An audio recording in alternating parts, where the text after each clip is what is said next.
9월 9일은 귀의 날입니다.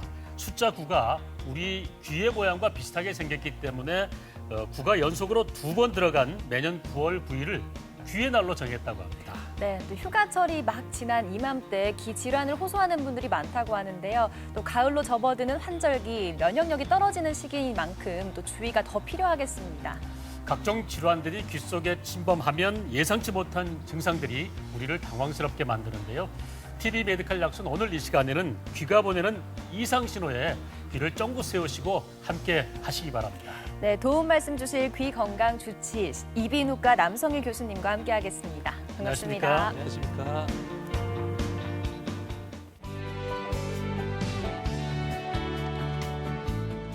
매일 수많은 소리에 파묻혀 조금씩 건강을 잃어가는 현대인의 귀. 계명대학교 대구동산병원 남성일 부원장이 현대인의 귀 건강에 조언한다.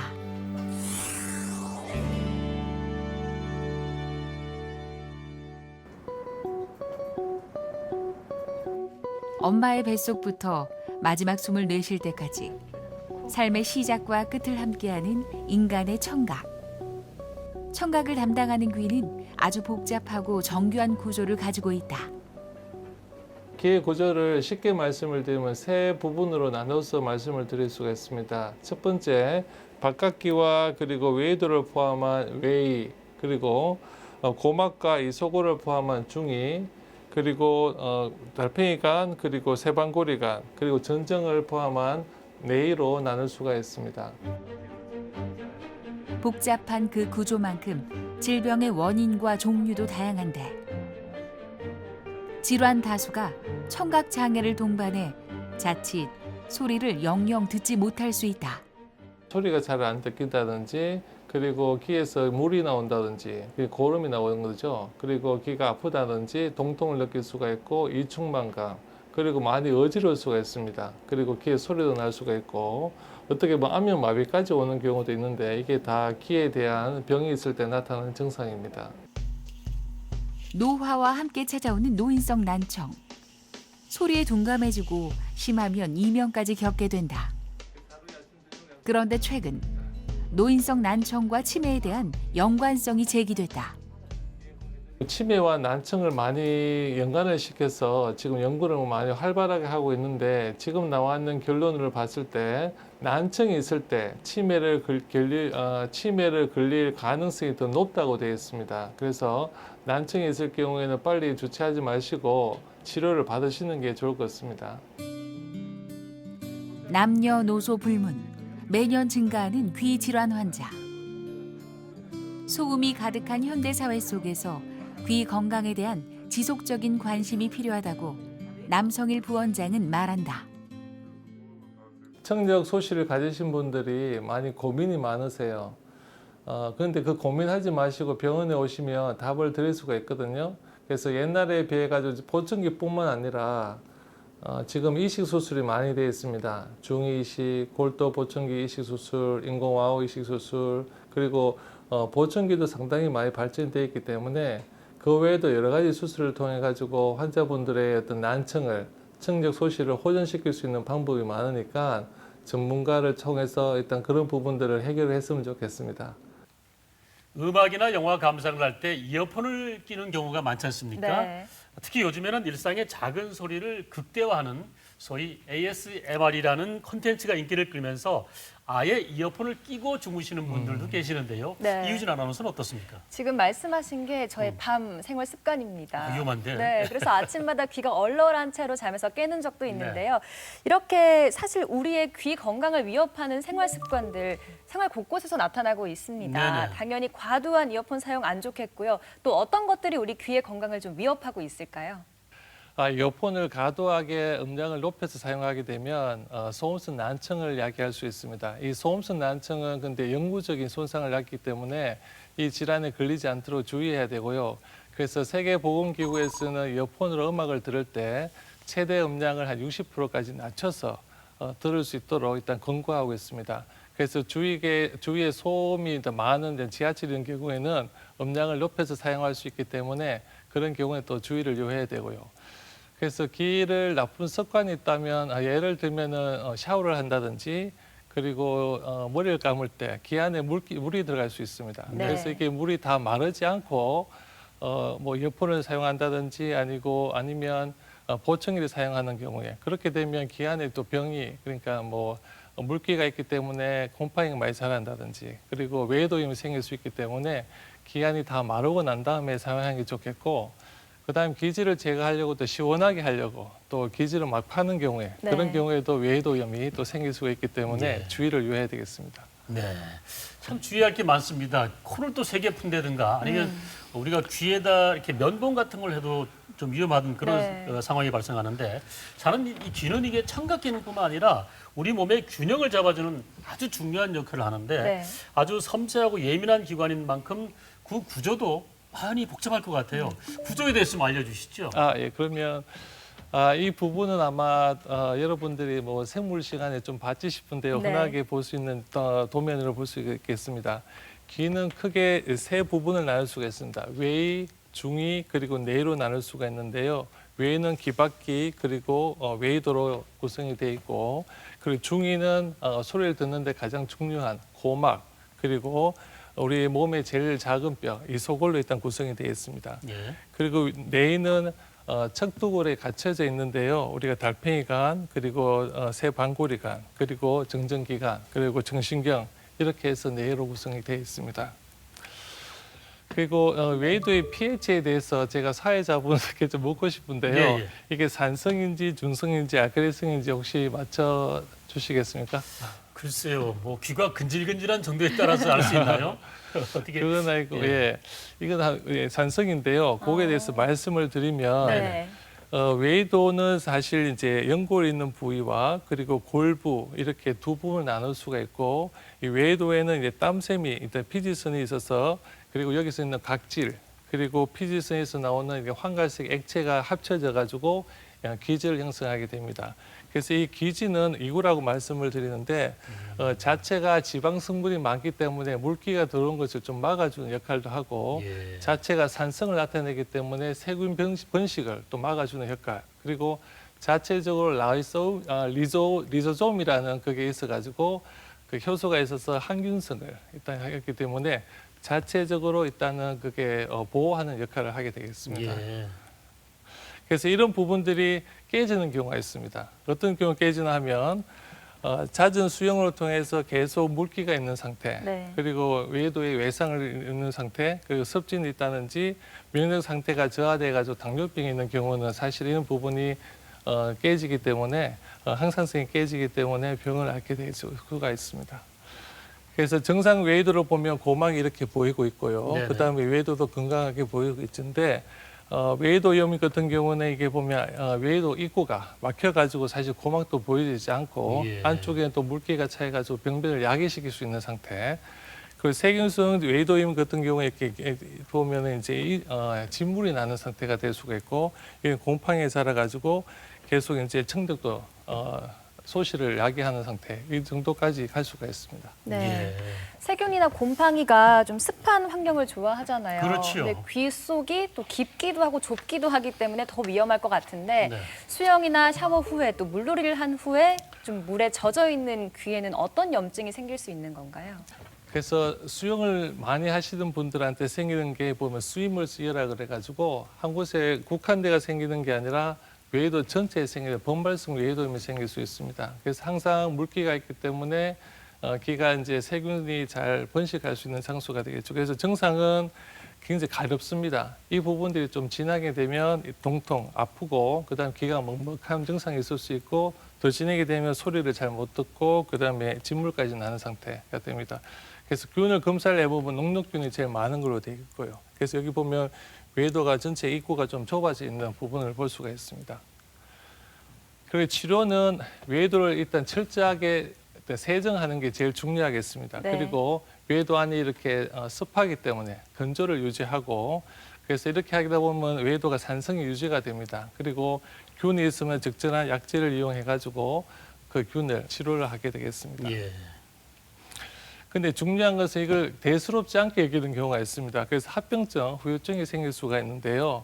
이런 부분 그대로 놔두게 보면 이제 귀바퀴는 연골로 이게 구성이 되어 있기 때문에 연골막염이 일단 생길 수가 있고요. 그래서 고름이 차게 되면 나중에 가서 연골이 녹아가지고 이게 양배추기처럼 이렇게 되는 경우도 있고, 예. 그래서 계속 반복되는 만성 일단 외도임이 올 수가 있고, 그다음에 따라오는 게 이제 청력 감소가 또 따라올 수 있겠죠. 예. 네. 그러니까 번발성 웨이도염 하면은 이 귓바퀴에도 많은 문제가 생길 수가 있는데 네. 요즘 젊은 분들이 멋으로 이게 피어싱을 많이 하잖아요. 그렇죠. 그러니까 연골을 많이 뚫고 그러는데 이렇게 피어싱한 부분에는 보통 위생 관리가 잘 안 되는 경우도 있을 것 같아요. 귀 건강에 아주 안 좋은 그런 악영향을 예. 많이 끼칠 것 같은데 예. 어떻습니까? 그래서 귓볼이 하는 경우는 조금 덜한데, 이게 연골이 있는 부위에 일단 위생이 안 좋은 상태에서 해버리면 연골에 감염이 될 수가 있습니다. 예. 좀 전에 보여주었다시피 연골에 감염이 생겨버리면 연골이 녹고, 그렇게 되어버리면 사실 양배추기처럼 이렇게 될 수 있는 고름이 나오게 되니까, 네. 그래서 그런 부분들을 막아야 되겠죠. 그래서 이것뿐만 아니라 감염, B형 감염이라든지 C형 감염까지 올 수 있기 때문에 일단 위생을 철저하게 하는 게 좋겠습니다. 네. 예. 피어싱을 고민할 때 예쁨보다는 또 위생 관리에 조금 더 주의를 하고 그렇네요. 네, 고민을 네. 한 후에 결정을 해야 될 것 같습니다. 또 코로나 때문에 요즘 면역력과 기저질환 관리가 어느 때보다 중요한 시기입니다. 당뇨병도 특히 중요한데 당뇨가 만병의 근원이라고 하는데 사실 귀 건강에도 큰 영향을 미친다고 합니다. 그러네요. 네. 어떤 영향을 미치는가요? 당뇨가 좀 면역이 좀 약합니다. 약하기 때문에 외도염이 자체는 사실 대수롭지 않지만 면역이 약해 되면 계속 일단 확산될 수가 있는 거죠. 그래서 당뇨가 있으신 분이 외도염이 치료가 안 될 경우에는 공격적이고 굉장히 치명적인 감염을 일으킬 수가 있고, 외도에서 발생했지만 아버지는 뼈까지, 그러니까 연조직과 뼈를 따라서 점진적으로 확산이 될 수 있습니다. 그래서 이렇게 악성 외도염이 생길 수 있는 발생률을 보면 발생을 보면 당뇨병, 그리고 나이가 많으신 분한테 발생이라고 되어 있고요. 그리고 백혈병이라든지 악성 종양에 있던 화학요법 후에, 그리고 면역 억제제를 투여하신 분들한테 많이 사용한다고 되어 있습니다. 많이 발생한다고 되어 있습니다. 예. 그 주된 원인균은 녹록균으로 되어 있습니다. 그래서 증상은 오랫동안 귀가 건지러운 것 외에 좀 아주 지속적으로 굉장히 통증을 많이 호소하고요. 이학적 검사를 해보면 이렇게 유가 조직이 귀 안에 가득 차 있는 걸 보기 때문에 이 부분을 조직 검사를 꼭 해야 되고, 네. 그래서 이런 부분들이 계속 진행이 되면 암마비까지 뇌신경을 침범하게 되거든요. 그래서 뇌신경 여러 가지 뇌신경 마비까지 올 수가 있고, 이 부분이 더 진행이 되면 두개저 골수염까지, 뼈까지 다 골수염이 와서 나중에는 사실 안 좋은 의식 저하라든지 사망까지 갈 수가 있겠습니다. 그래서 일단 검사가 필요하고요. 그래서 세균 검사, 어떤 균이 원인인지를 아는 게 중요하겠고, 그리고 CT나 MRI를 통해서 그 범위를 알고, 그리고 이 스캔을 하게 되면 뼈 스캔을 하게 되는데, 왜냐하면 뼈까지 침범이 되는지 안 되는지를 일단 확인하는 검사까지 필요하겠습니다. 그래서 실제로 최근에 오신 환자분인데 70세 여자분이 당뇨가 조절이 안 되고 암염마비까지 오신 분입니다. 그래가지고 이분을 보니까 6개월 동안 이통이 있었는데 병원에 잘 안 가시는 것 같아요. 예. 그래서 귀에서는 진물이 나오는 상태였고, MRI를 촬영해 보니까 이렇게 우측에 보면 왼쪽에 비해 가지고 여기 만약에 연부 조직이 또 침범된 것을 볼 수가 있고, 뼈 스캔을 해보니까 또 우측에 많이 침범이 된 것을 볼 수가 있습니다. 그래서 이분은 두개저 골수염까지 왔는 케이스죠. 그래서 치료는 무엇보다도 당뇨를 엄격하게 일단은 그게 혈당을 엄격하게 조절하는 게 제일 중요합니다. 예. 그리고 여기 보이는 뇌 외도의 어떤 괴사 조직을 제거를 하고, 또 여기에 맞는 강범위한 항생제 주사를 입원을 해가지고 최소한 한 6주 이상, 2달 가까이는 일단 치료를 해야지만 어느 정도 일단 회복되는 것으로 알고 있습니다. 이렇게 해도 회복이 안 되는 경우는 수술적인 제거를 해서 뼈 부분을 다 제거를 해야 되겠죠. 네. 신체 어느 것 하나 중요하지 않다고 할 수 없는데 귀도 상당히 중요하군요. 네. 정말 심할 경우에는 생명까지 위협할 수 있으니까 면역력이 떨어져 있는 고령의 당뇨 환자들은 귀에 이상이 생길 때는 네. 반드시 신경을 써야 될 것 같습니다. 그리고 치료만큼 중요한 것이 예방인데 당뇨 환자들이 평소에 귀 관리를 어떻게 하면 좋을지 그것 좀 알려주시죠. 예, 좀 전에 말씀드렸다시피 사실은 당뇨 환자분은 혈당 조절이 제일 중요합니다. 그래서 혈당 조절하시고, 감염에 만약에 문제가 있다는 신호가 오면은 바로 전문의한테 가서 치료받는 게 중요하겠고요. 예. 그래서 기쁜 기도 일단 어느 정도 감염이 예상이 되면 혼자 또 괜찮겠지라고 생각하지 마시고 일단은 가까운 이비인후과 가서 진료 받으시는 게 중요하겠습니다. 간염에 걸렸을 때 계속 치료를 하지 않으면 만성이 돼서 간암이 될 수도 있다 이렇게 알고 있는데 웨이도염의 경우는 어떤지 또 궁금합니다. 혹시나 치료 시기를 놓치거나 방치하게 되면 이거 역시 암으로 혹시 발전될 수 있을지 궁금해지는데요. 예, 사실 외도 암도 제일 처음에 시작할 때는 외도염으로 시작할 것 같습니다. 이 외도염이 나중에 궤양이 생기고 해서 일단 암으로 발전할 수가 있는데 증상을 봤을 때 일단은 그 기가 부분에 심한 동통을 호소합니다. 그리고 일단 진물이 많이 나고요. 그래서 이런 부분이 있고 그다음에 이렇게 보면 안쪽에 종물이 발견될 때는 반드시 조직 검사를 해서 외도암인지를 일단 확인을 해야 되겠습니다. 예. 그래서 이게 진행이 되게 되면 안면신경 마비라든지 난청이 일단 호소를 할 수가 있고요. 이 전파 경로를 보면 외도가 사실은 이게 뭐 뼈로 갇혀 있기 때문에 괜찮다고 하지만 사실은 이게 여러 내로 위로는 내로 그리고 앞으로는 일단 침샘으로 안쪽에는 또 달팽이 감각 그리고 신경 쪽으로 이렇게 전파될 수 있는 것이 많기 때문에 조기에 발견되면 치료가 쉽지만 만약에 진행돼가 발견되는 경우는 치료가 많이 어렵게 됩니다. 네. 그래서 치료를 보면은 여기 만약에 연골에만 국한되는 경우는 사실 부분적으로 절제가 가능하지만 뼈 부분에 침범하게 되면은 사실 병기에 따라서 치료를 하게 되면 병기에 따라서 치료 범위가 많이 넓어집니다. 여기 뭐 상기 사기 했을 때 이 범위가 많이 넓어지기 때문에 그래서 상기 사기만 하더라도 방사선 치료를 꼭 해야지만 됩니다. 예. 네. 지금 이 방송 보고 계신 분들 중에도 귀가 근질근질하신 분들이 계실 것 같은데, 네. 자 교수님께서 말씀하신 것처럼 종양과 주변 조직을 제거하거나 방사능 치료를 받고 나면은 귀의 기능이 이게 정상적으로 다시 회복될 수 있는지 궁금한 분들이 계실 것 같거든요. 예, 그래서 좀 전에 말씀드렸다시피 병기가 낮은 같은 경우에는 수술 후에 정상으로 돌아올 수가 있는데 방사선 치료를 하게 되면 달팽이관에 그 방사선을 쐬기 때문에 일단은 청력이 정상은 안 되고 어느 정도의 청력이 그 소실을 가져오기 때문에 청력 재활이 필요합니다. 네. 예. 자, 이렇게 웨이도에 생기는 질환과 또 치료 방법까지 알아봤고요. 이제 조금 더 안쪽으로 들어가 보겠습니다. 네. 고막과 달팽이관 사이의 공간을 중이라고 하는데 이곳에 또 염증이 생기면 어떤 일들이 벌어지는 건가요? 귀 안에는 사실 중이라는 부위가 상당히 중요한 게 소리가 귀 안에 들어왔을 때 이 소리를 전폭을 시켜가지고 뇌로 전달해 줍니다. 그래서 이 부분 중이에 문제가 생겨버리면 반드시 호소하는 게 청력 소실을 호소하게 되고요. 그게 대표적인 질환이 이제 만성 중이염, 고막에 구멍이 나 있으면서 그리고 진물이 나는 경우 이런 경우가 있는데 네. 이거보다 조금 더 심각한 게 진주종입니다. 이 진주종은 보면 구멍은 사실 안쪽에 가려져 있는데 이 부분을 종물을 빼게 되면 뼈가 녹아 있는 상태를 볼 수가 있습니다. 그래서 이게 진주종인데요. 진주종을 똑같은 비슷한 말로 진주종성 중이염, 진주종을 동반한 만성 중이염이라고 일단 말씀을 드릴 수가 있고 이 부분이 구성된 것은 귀 안의 각질 덩어리가 상피 세포하고 둘러싸여 있는 어떤 낭종 그리고 염증 세포가 구성된 유가 조직으로 이루어져 가지고 이게 자꾸 커져요. 자꾸 커지면서 뼈를 녹이게 되는 골 파괴가 일단 특징으로 말씀을 드릴 수가 있고 이 부위는 그냥 생기기도 하기 때문에 일단 수술에 또 재발로 되기 때문에 깨끗하게 일단 치료를 해야 되겠습니다. 그래서 병에 대해서는 사실 확실하게 정확하게 알려진 건 없는데 4가지의 가설이 있습니다. 여기 보면 이 고막이 있고 고막 위쪽에 보면 이 부분이 많이 약하기 때문에 여기에 진주종이 생기게 되는데 자꾸 함입이 돼요. 귀 안에 이제 이관이 발달이 잘 안 돼가지고 이쪽 기능이 부정돼가지고 함입이 돼서 이게 진주종이 생길 수 있고 그 다음에 기저세포가 과정식해가지고 한쪽에서 생기는 경우 그리고 상피세포가 구멍이 나가지고 고막에 구멍이 나서 이쪽에서 상피세포가 가정식이 해가지고 생기는 진주종이 생길 수가 있고요.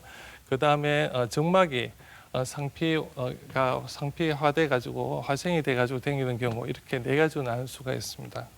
그래서 합병증이 있는데 이 중에 생기는 거기 때문에 난청이 생길 수가 있고요. 네. 그래서 이 부분들이 계속 커지면서 또 뼈를 파괴하기 때문에 구멍, 그러니까 생길 수가 있는데 방규간에 구멍이 생길 수 있고 그다음에 와우에도 달팽이가에도 구멍이 생길 수 있고요. 네. 계속 침범이 되게 되면 안면마비까지 오는 경우가 있습니다. 그리고 두개내 감염해가지고 일단 뇌수막염이라든지 뇌농양 그리고 뇌 척수액 누출까지 생길 수가 있습니다. 네. 우리가 흔히 중이염 하는데 정말 중요하군요. 네. 귀에 문제가 생기면은 귀뿐만 아니라 염증이 뇌까지 전이될 수 있다 이런 말씀하셨는데 네. 치료 목표를 잘 세워서 합병증도 막고 또 기능을 회복할 수 있도록 적절한 이 치료가 필요하겠죠. 예, 맞습니다. 진주종의 일단 치료 목표는 모든 것 다 비슷하겠지만 모든 병면을 깨끗하게 제거하고 병증 없이 그리고 합병증 없이 일단 치료를 하는 게 일단 목표가 되겠습니다. 그리고 재발을 만성 중이염에 비해서 좀 할 수 있기 때문에 깨끗하게 치료를 해서 재발 예방을 하고 일단은 청력을 또 호전시키는 게 일단 치료 목표라고 말씀을 드릴 수가 있습니다. 그래서 치료할 때 이제 옛날에 고식적인 방법은 수술 현미경으로 일단 봤습니다. 그래서 외이도 입구에서 일단 보기 때문에 사실 사각지대가 이렇게 남아 있는 경우가 있어가지고 네. 귀 뒤로 일단 절개를 해서 다시 봐가지고 진주종을 제거하는 경우가 있었는데 요새는 귀 내시경이 많이 발달돼가지고 30도나 45도로 보기 때문에 수술 현미경에서 보는 어떤 사각지대를 잘 볼 수가 있습니다. 그래서 절개가 없이 귀 안으로 하는 경우도 있기 때문에 요새는 귀 내시경을 해서 한 경우에 재발률도 많이 낮출 수가 있습니다. 그래서 예를 들면 수술 현미경을 할 때는 사실 볼 수 있는 게 고막을 볼 수 있는 게 한 부분만 볼 수가 있죠. 예. 부분만 볼 수가 있는데 여기 보면 이제 귀 내시경을 볼 경우에는 전체 고막이 다 보입니다. 네네. 다 보이는 부분이 있기 때문에 그래서 이 부분을 사실은 이제 여러 가지 이제 수술하는 것도 편하고 그래서 이 부분들이 귀 내시경을 통해서 수술할 경우에 일단 결과도 많이 좋은 편입니다. 네. 네. 네, 진주종성 중이염 치료 방법까지 알아봤습니다. 자, 어린 아이들이 감기에 걸리면 자주 동반되는 질환 중에 하나가 중이염이라고 합니다. 네. 이 중이염 환자의 절반 이상이 10살 이하라는 통계도 있습니다. 그렇습니다. 부모님들이 아이들의 이상 신호를 잘 파악해야 될 것 같습니다. 유독 아이들이 중이염에 잘 걸리는 이유가 또 궁금하고요. 상태가 심각하거나 만성이 된다면 아이들도 수술을 해야 되는지 궁금하거든요. 그렇죠. 삼출성 중이염은 대부분 애들이 다 걸린다고 보면 일단 되겠습니다. 예. 그래서 이런 원인이 한 가지 원인뿐만 아니라 한 가지가 아니라 일단 아주 복합적으로 나타날 수가 있습니다. 예를 들면은 그 면역성이 좀 저하돼 있고 그리고 알러지 그리고 이제 구조적인 문제가 될 수 있는데 구조적인 예를 하나 말씀을 드리면 코하고 귀하고 연결된 관이 이관이 있는데 이 관이 성인에 비해 가지고 짧습니다.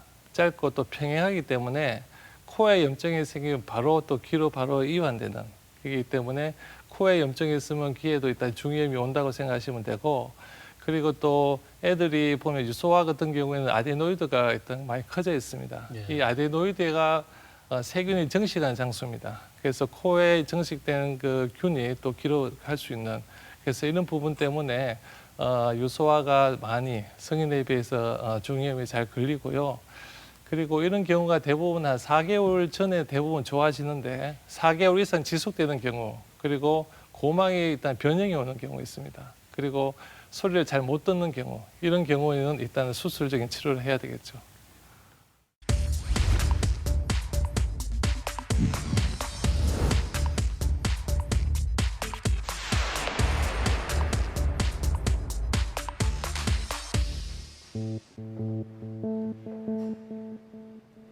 귀 속 종양의 일종인 진주종이 생긴 환자.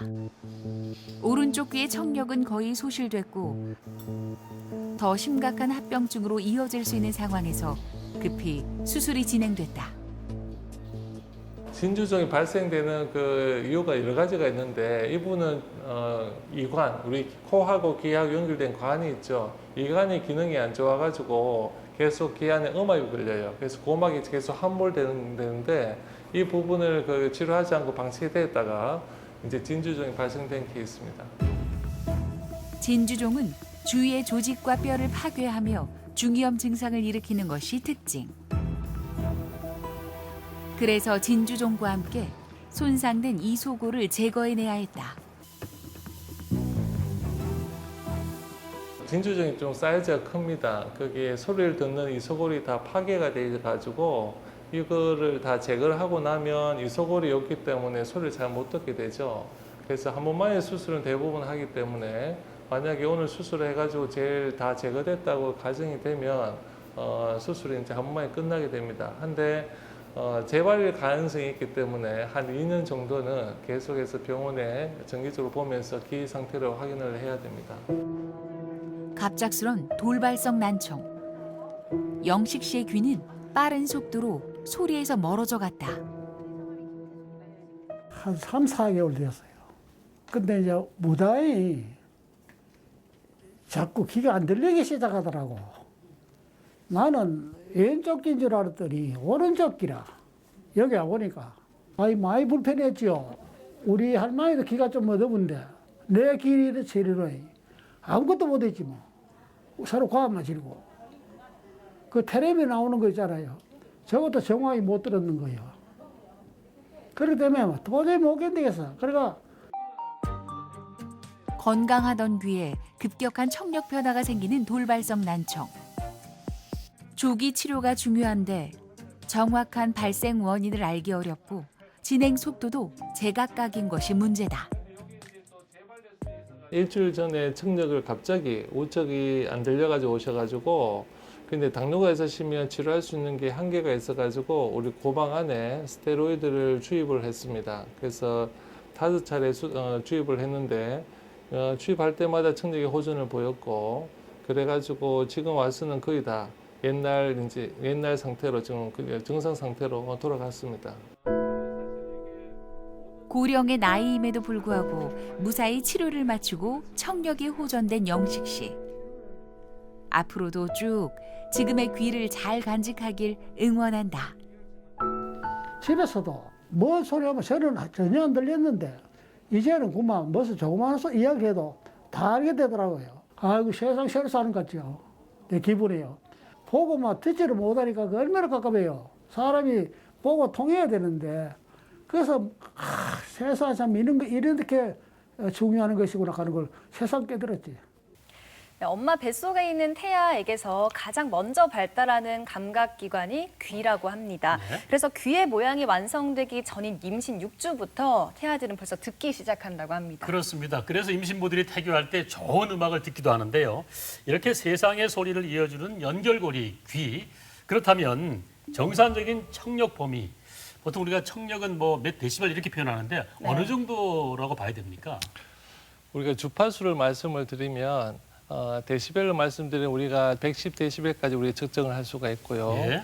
그리고 일단 주파수를 말씀을 드리면 20에서 한 2만 헤르츠까지 우리가 들을 수가 있습니다. 예. 그리고 우리가 대화할 때 그러니까 사용하는 영역은 500에서 한 6,000까지 하던데 제일 많이 사용하는 영역이 3,000까지입니다. 그래서 500, 1,000, 2,000, 3,000 요 헤르츠를 이비인후과에 가게 되면 또 청력 검사를 하게 되죠.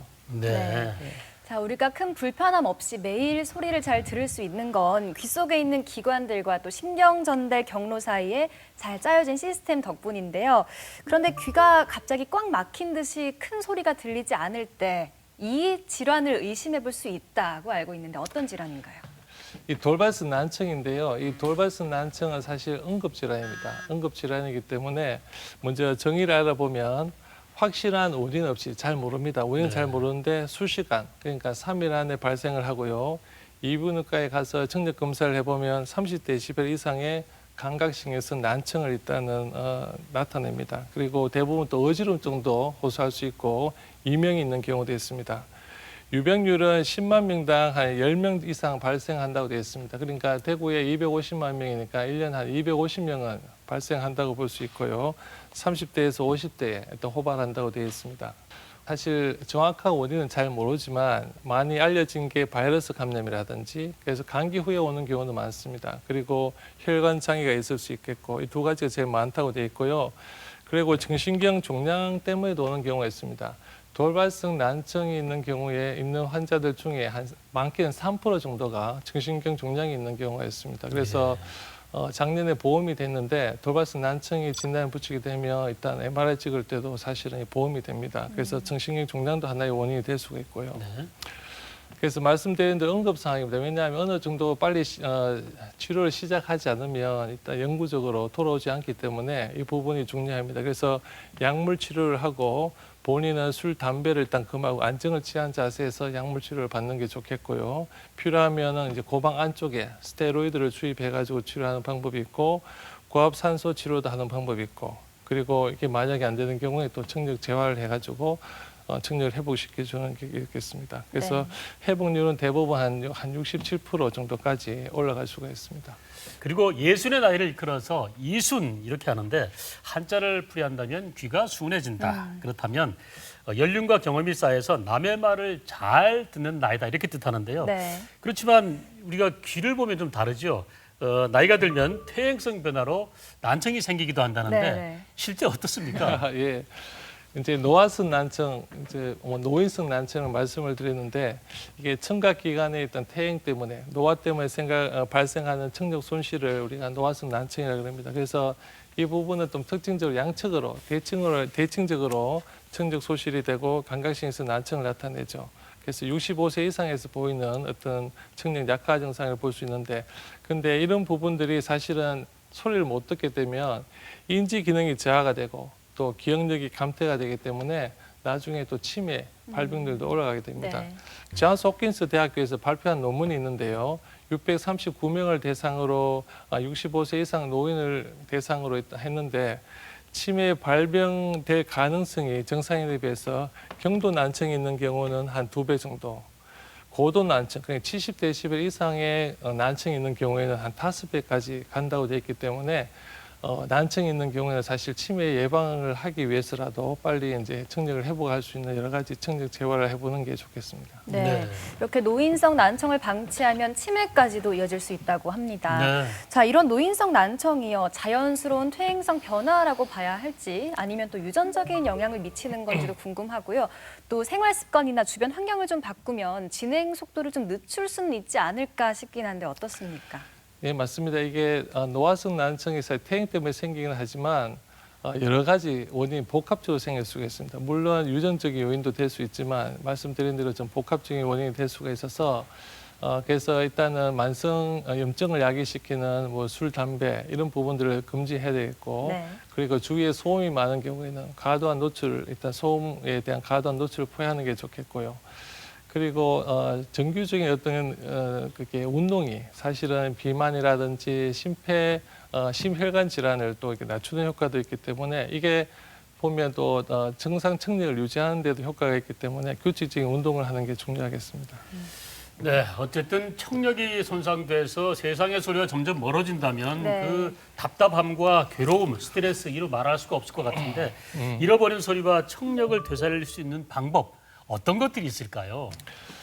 예, 많이 궁금하실 것 같은데 청력 네네. 재활은 일단은 5개 정도로 말씀을 드릴 수가 있습니다. 그래서 제가 사실은 이제 공부할 때는 이 부분 보청기밖에 없었는데요. 네. 일단 많은 부분들이 지금 나와 있는데 네. 첫 번째 보청기, 그다음에 네 번째 이게 나머지 네 가지는 다 수술로 일단 말씀을 드리겠습니다. 이 보청기도 보면 고막형, 귀 안에 아예 보이지 않는 고막형부터 해서 귀 밖에까지 다 보이는 일단 귀거리형까지 있고요.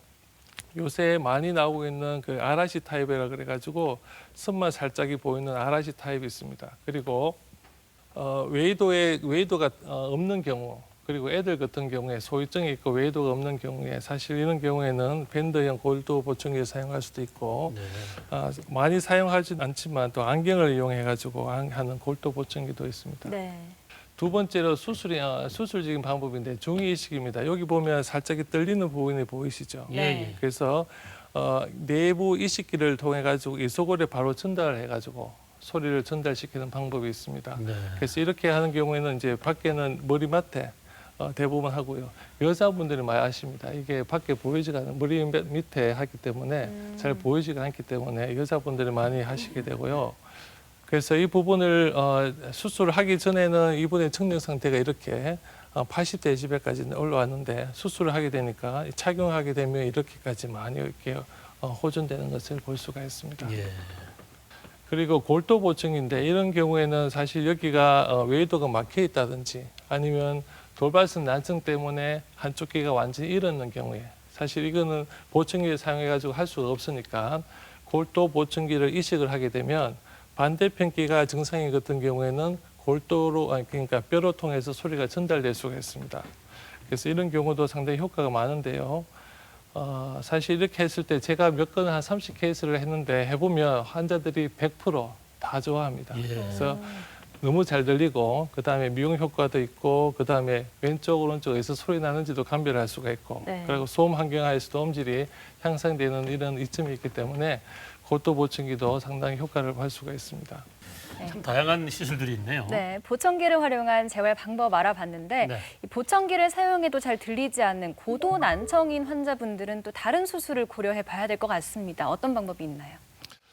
예, 그 다음에는 인공와우 이식술인데요. 인공와우 이식술은 이제 고도 난청이 있는 경우, 70데시벨 이상의 난청이 있으면서 문장 검사를 했을 때 한 50% 이하에 된 경우에는 사실은 앞에서 말한 재활로는 사실은 되지가 않습니다. 이런 경우에는 인공와우 수술을 해야지 일단은 청력을 회복할 수가 있습니다. 그래서 수술하기 전의 상태가 여기 보면 단어 한 단어, 두 단어를 하고 이게 문장을 했을 때 한 20% 이하로 사실 대화가 안 되는 수준이었는데 네. 한 수술하고 난 다음에 6개월만 되더라도 한 60% 이상을 일단 호전을 보일 수가 있고요. 한 3년이 되면 한 80% 이상, 한 5년만 되면 거의 이제 생활하는데 문제가 없는, 대화하는데 문제가 없는 수준까지 갈 수가 있습니다. 네. 네, 소리에서 점점 더 멀어지기 전에 적극적인 치료가 꼭 필요할 것 같습니다. 네. 이렇게 된다면 환자가 상당히 괴로워할 텐데, 자, 아울러 가족이나 주위 분들의 역할도 아주 중요할 것 같아요. 당부의 말씀 좀 부탁드리겠습니다. 예, 저한테 오시는 이제 어르신들 보면 청력이 안 좋아서 오시는 분들 보면 혼자 오시는 분이 없으세요. 네. 대부분이 이제 자녀분들이 주위의 분들이 모시고 오는데 왜냐하면 본인은 사실은 불편한 게 없는 거예요. 예. 그래서 계속 방치되고 있는 경우가 많습니다. 그래서 주위에 있는 자녀분들이 혹시나 어르신께서 잘 못 들으신다 싶으면 모시고 병원으로 오시는 게 좋겠습니다. 네. 네. 그리고 목소리가 커지는 경우도 있으시더라고요. 맞습니다. 본인이 잘 못 들으시니까 네. 일단 목소리를 또 크게 해서 하는 경우가 있기 때문에 그것도 하나의 이분이 청력이 좋지 않구나라는 어떤 사인일 수 있으니까 그것을 또 모시고 병원에 오시면 되겠습니다. 예. 네. 자, 노인성 난청에 대해서 알아봤고요. 또 누구나 한 번쯤은 머리가 빙글빙글 돌 것 같은 그런 어지럼증을 겪게 되시는데 참 어지러움의 원인은 다양하지만 내 귀 속에 돌이 원인이 되기도 한답니다. 어떤 질환인가요? 그렇죠. 너무나 많이 알려져 있는 질환인데요. 이석증에 대해서 말씀을 드리겠습니다. 이 이석증은 체위, 그러니까 머리를 움직임에 따라서 어지러움이 생길 수 있는데요. 특히나 아침에 일어날 때, 누워서 일어날 때, 그리고 누워서 일단 왼쪽 오른쪽으로 일단 고개를 돌릴 때 돌발성으로 일단 어지러울 수 있습니다. 예. 그 양상을 보면 지붕이 돌아가는 양상이죠. 예. 그러니까 이제 오심도 구토도 이렇게 생길 수가 있고요. 대부분이 이제 남자보다는 여성에서 많이 발생한다고 되어 있고 중년 이후에 많이 호발한다고 되어 있습니다. 이석증의 원인을 말씀을 드리면 청각을 담당하는 데는 달팽이관이 있듯이 균형을 담당하는 데는 전정기관이 있습니다. 이 전정기관 바닥에 이석이 깔려 있는데 이 이석이 무슨 원인 때문에 떨어지게 됩니다. 떨어져 가지고 가만히 있지 않고 방골이관을 유입하게 되고 이 방골에 유입하게 되면 거기 균형을 담당하는 감각세포를 자극시켜 가지고 어지러움을 야기시킵니다. 그래서 특이하게 나오는 게 눈의 움직임이 나올 수가 있습니다. 예. 그래서 이게 이석이 떨어지는 원인은 정확하게는 알 수는 없는데 또 머리 외상을 받는다든지 아니면 한쪽으로 계속 장기간 누워 있는 환자 이런 경우에 좀 많이 생긴다고 되어 있습니다. 그 정상을 보면 좀 전에 말했다시피 체위 변환에 따라서 일단 갑작스럽게 회전성으로 빙글빙글 돌아가는 어지럼증이 아침에 일어나면서 발생되는 경우가 많고요. 고개를 뒤로 젖히거나 고개를 숙일 때 그리고 눕다가 일어날 때 그리고 누운 상태에서 옆으로 돌아 누울 때 이렇게 회전성의 어지럼증이 갑자기 나타날 수 있고 이런 게 이제 오심과 구토를 동반할 수가 있습니다. 그리고 특정한 자세를 피하고 가만히 있으면 또 증상이 없어집니다. 그래서 한 1분 정도만 지나게 되면 또 괜찮아지는 그런 게 이석증의 특징이라고 말씀을 드릴 수 있습니다. 이석증의 진단은 특징적인 자세를 취하게 되면 일단은 눈의 움직임을 볼 수가 있는데 고개를 한쪽으로 돌리고 갑자기 눕게 되면 이렇게 어느 일정한 시간 한 다음에 눈의 움직임, 눈의 떨림 증상이 나타날 수가 있습니다. 이런 경우에는 후방구리간 이석증으로 진단할 수가 있고요. 네. 그리고 누운 자세에서 좌우로 돌려가지고 눈의 움직임을 감찰해가지고 일단 눈 떨림을 보고 그게 진단을 낼 수가 있습니다. 그래서 이런 경우에는 수평 방구리간 이석증을 진단해서 치료하게 됩니다. 그래서 치료는 이석 치환술이라는 물리 치료를 통해서 환자가 치료가 되는데요. 이 부분을 다시 말씀드리면 새 방골간에 들어가는 이석을 다시 정상으로 돌려주는 거죠. 그 치환술을 하게 될 경우에 1회 했을 경우에는 한 80%, 한 2회 했을 땐 90% 이상의 성공률을 가지고 있고요. 예, 높군요. 이거 하고 난 다음에도 증상이 많이 좋아지만 경미한 좀 그게 어지럼증이 있다면 집에 가서 자가 운동법을 통해서 또 완치가 높아질 수 있습니다. 아주 드물게 수술적인 치료도 할 수가 있겠습니다. 근데 이 병은 사실은 좀 재발할 수가 있습니다. 1년에는 한 15%, 한 3년 후에는 한 30% 정도가 재발할 수 있는데 그런데 걱정하지 않아도 되는 게 쉽게 진단 후에 치료를 할 수 있기 때문에 일상생활 하는 데는 별 문제가 없습니다.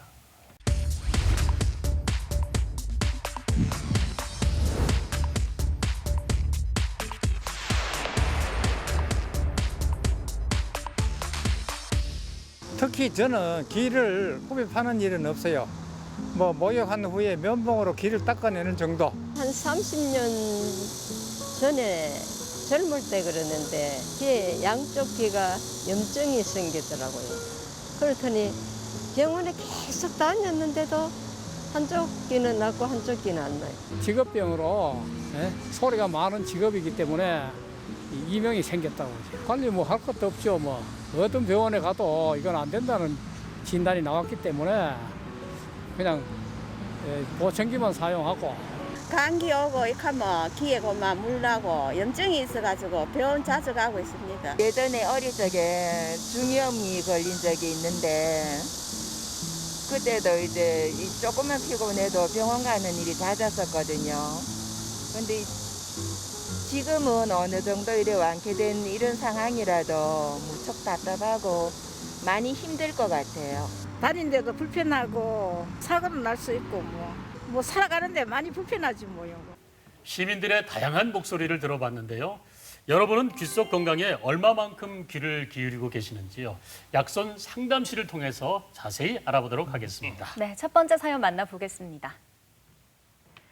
주말마다 사람들이 많은 곳을 피해 캠핑을 다닙니다. 얼마 전 야간 캠핑을 갔다가 귀에 날벌레가 들어가는 황당한 상황이 발생했는데요.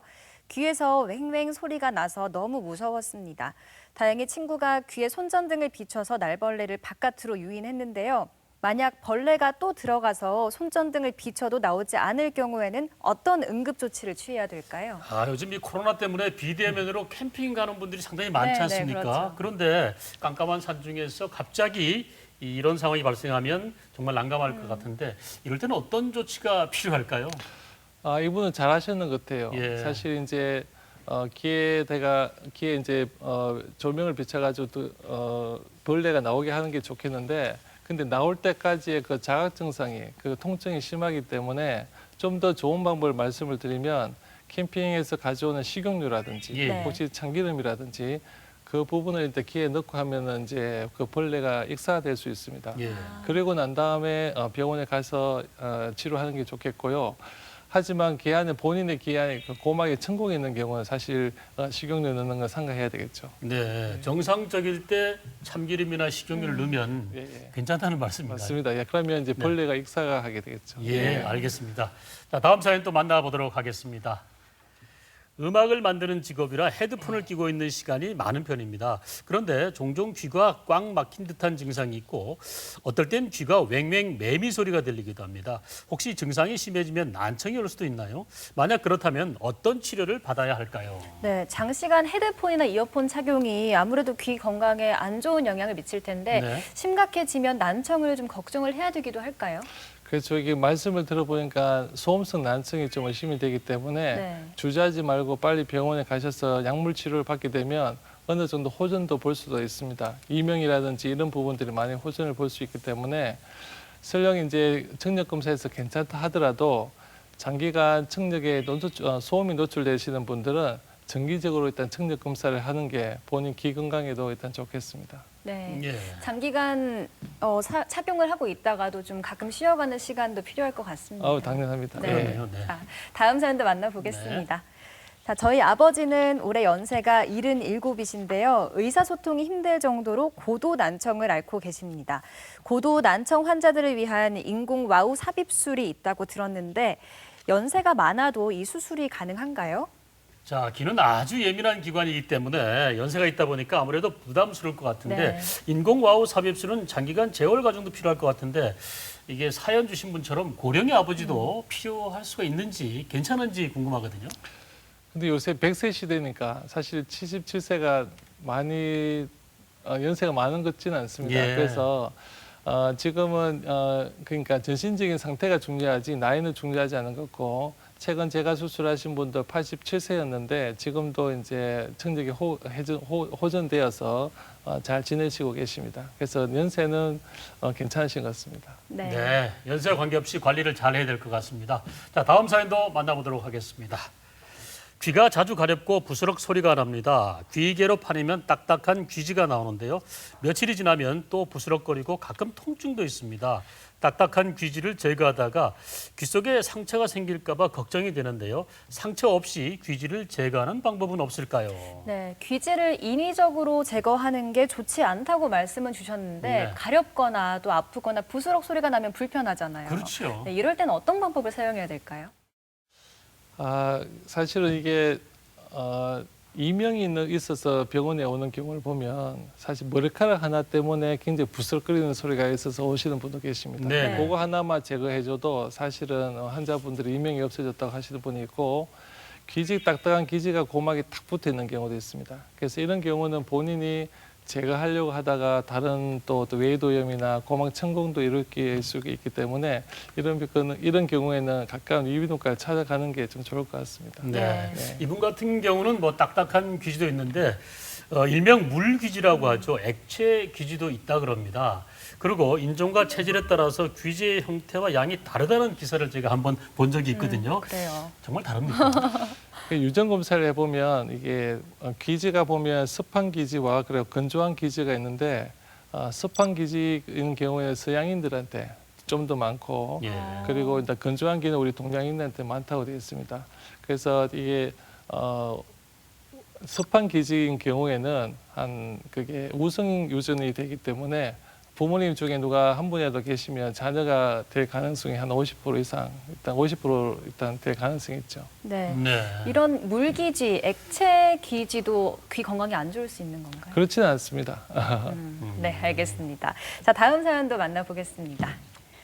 자, 독하게 다이어트를 해서 12kg 감량에 성공했습니다. 그런데 살을 빼고 나서부터 한 달 정도 귀가 먹먹한 증상이 계속되고 있는데요. 어떨 땐 숨을 쉬면 귀 속으로 숨소리가 고스란히 들리는 경우도 있습니다.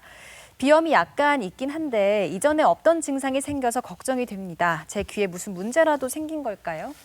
이분 같은 경우는 체중 감량에 성공을 한 거를 축하드릴 수는 있지만은 네. 살을 빼고 나서 귀에 적시로가 왔다니까 이게 무리한 다이어트가 원인일까 생각도 드는데 또 이분도 비염도 약간 있다고 하거든요.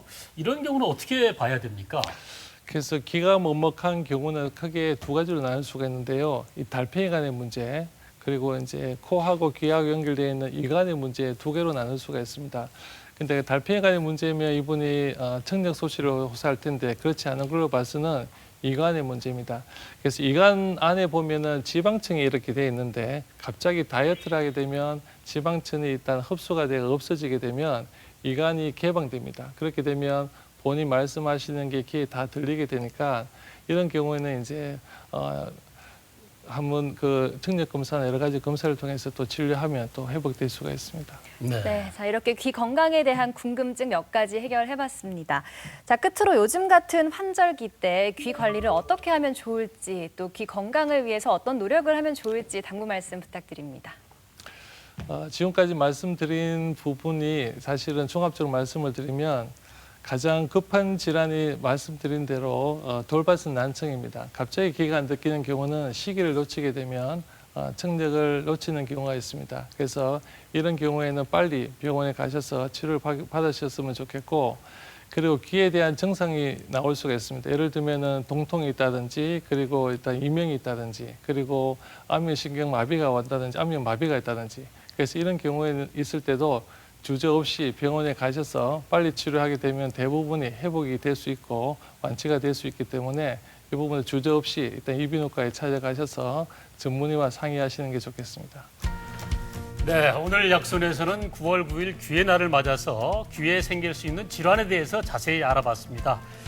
사실 귀의 날뿐만 아니라 1년 365일 우리 귀에 대한 건강에 대해서 자세히 귀를 기울여야겠습니다. 그렇습니다. 면역력이 약하거나 당뇨가 있으면 귀 건강에 해로운 영향을 끼칠 수 있기 때문에 생활 습관 잘 개선을 해주셔야겠고요.